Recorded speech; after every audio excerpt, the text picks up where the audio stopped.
एक इंसान की परवरिश का पता उसकी आदतों से ही चल जाता है। धन दौलत, सुख सहूलियतें आप बेशक खरीद सकते हैं, लेकिन लोगों के ख्याल नहीं। आपकी हरकतें ही आपकी सच्चाई बयां करने के लिए काफ़ी है। इस बात का ज्ञान दे रही यह अरबी कथा, जिसका शीर्षक है ज्ञानवर्धक कहानी।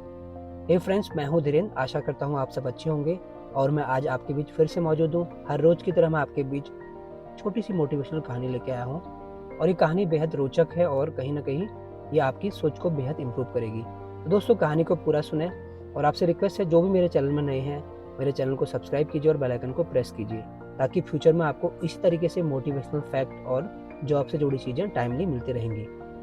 तो दोस्तों, शुरू करता हूँ। एक बार एक बादशाह के दरबार में एक अनजान व्यक्ति नौकरी की तलाश में आया। बादशाह ने उस व्यक्ति से उसकी योग्यता पूछी तो उसने जवाब दिया, मैं सियासी हूँ।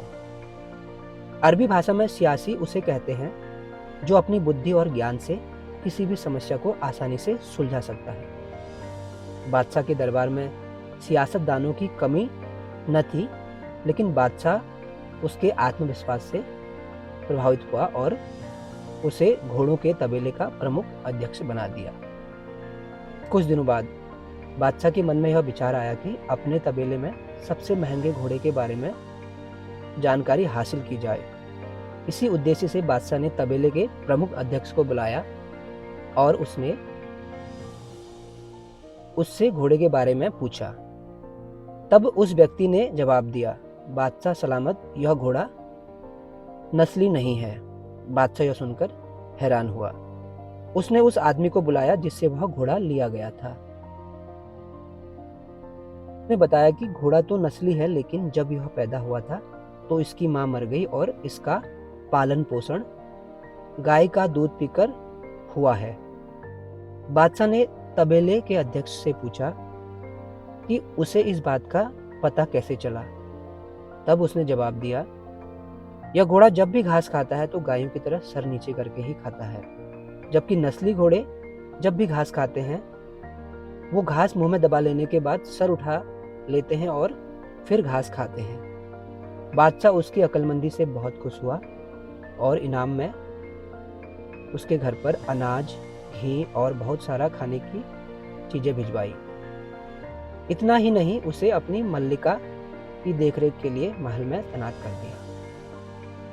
फिर एक दिन बादशाह को उस व्यक्ति की याद आई और उसने उसे बुलाकर अपनी बेगम के बारे में पूछा। तब उस व्यक्ति ने बताया, रहन सहन तो मल्लिका जैसा है, लेकिन शहजादी नहीं है।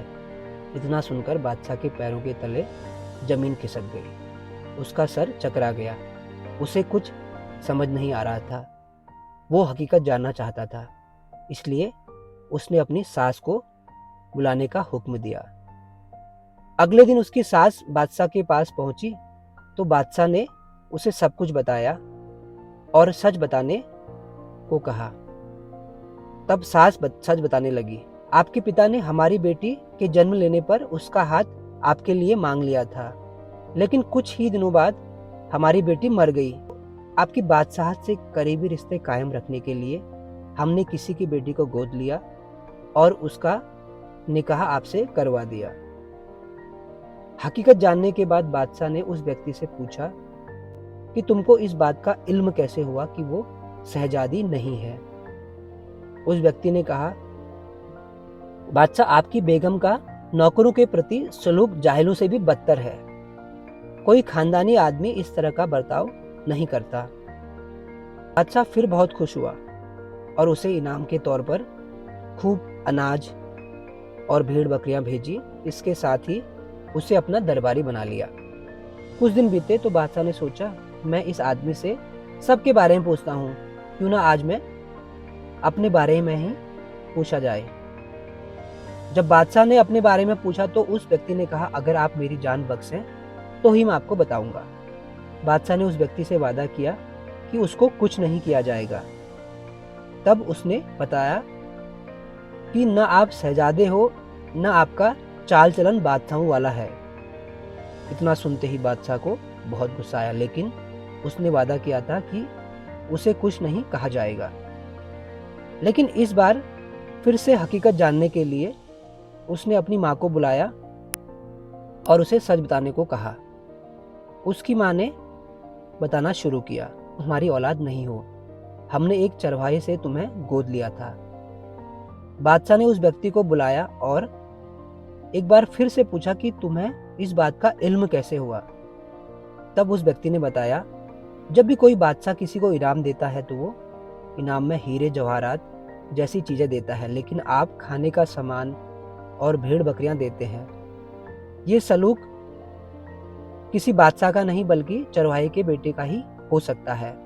दोस्तों, इस ज्ञानवर्धक कहानी की तरह ही इंसान के पास भले कितनी ही दौलत क्यों ना हो, उसकी कितनी ही शानो शौकत क्यों ना हो, इंसान की हरकतें और उसकी आदतें उसकी असलियत के बारे में बता देती हैं। यदि आप अच्छे हैं, यदि आप चाहते हैं कि आपकी शख्सियत सबके सामने में अच्छी बने, तो आप अपनी आदतें बदलिए, अपने विचार बदलिए और सबसे बेहतर व्यवहार कीजिए। तो आपको कहानी कैसी लगी, मुझे अपने विचार कमेंट सेक्शन में ज़रूर बताइए और आशा करता हूँ आपको कहानी अच्छी लगी होगी। Thank you so much for watching me. See you soon.